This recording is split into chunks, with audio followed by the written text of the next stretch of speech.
Olá para você, primeiro domingo do tempo do Advento.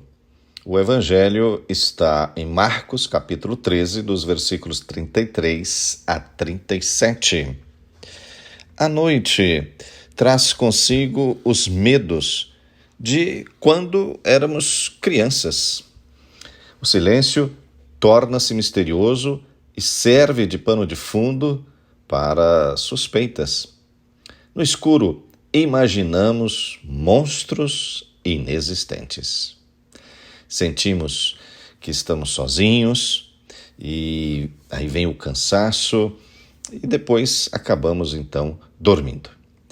Esta perspectiva infantil da escuridão muitas vezes se traduz em fragilidade e preocupação excessiva diante dos momentos difíceis e cansativos de nossas vidas.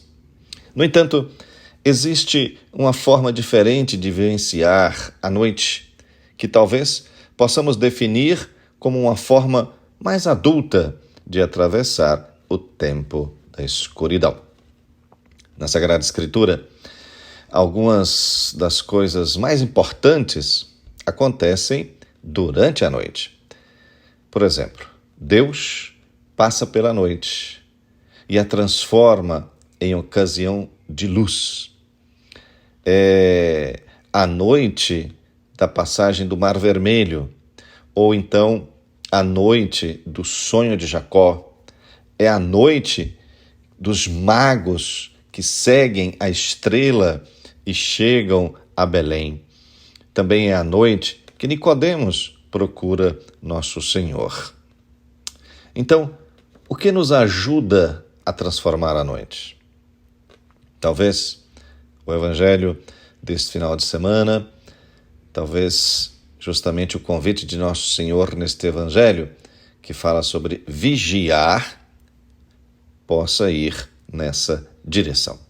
O que poderíamos traduzir com uma expressão aí do Evangelho: estar atento, vigiar. Jesus provavelmente tem diante de si a imagem daquele vigia, sobre a cidade, ou então daquele pastor que fica vigiando o rebanho à noite.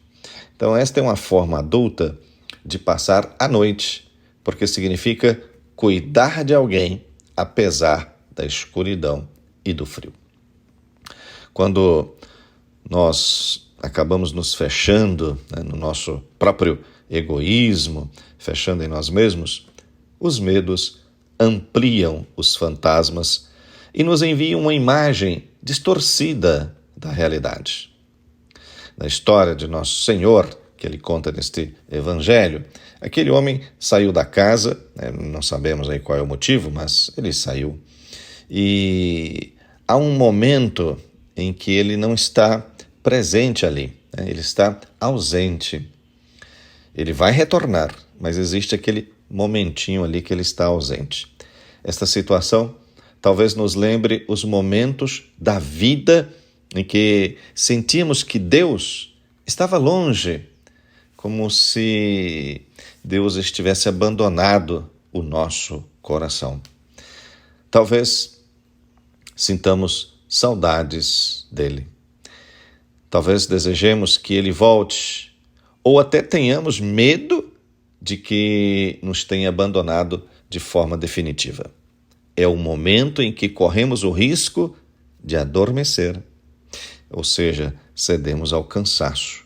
Deixamos de prestar atenção ao que acontece em nós e à nossa volta, com o perigo de alguém entrar dentro da nossa casa, e de tomar conta do rebanho. Esse é um grande perigo. Aquele homem, ele sabiamente, antes de sair de casa, ele colocou uma ferramenta na mão daqueles servos, justamente para que eles possam ficar acordados. Ele confiou a cada um uma tarefa. É precisamente a imagem da vida. A cada um de nós é continuamente confiado uma tarefa, ou seja, uma missão, que se torna o sentido da nossa vida. Concentrar-se nessa tarefa, no que é pedido hoje, torna-se a ferramenta para ficarmos acordados e enfrentar a noite. Tarefa significa cuidar de alguém ou de alguma coisa. Então, vamos pensar sobre isto nesse final de semana. Qual sua tarefa? Qual sua missão? Pense sobre isto. O Senhor esteja sempre com você. Que o Senhor te abençoe e te proteja. Que o Senhor mostre a sua face e se compadeça de você. Que o Senhor volte para você o seu olhar e que Ele te dê a sua paz. A bênção do Deus Todo-Poderoso, Pai, Filho e Espírito Santo. Amém. Tudo de bom para você. Eu estou bom passado. Paz e bem.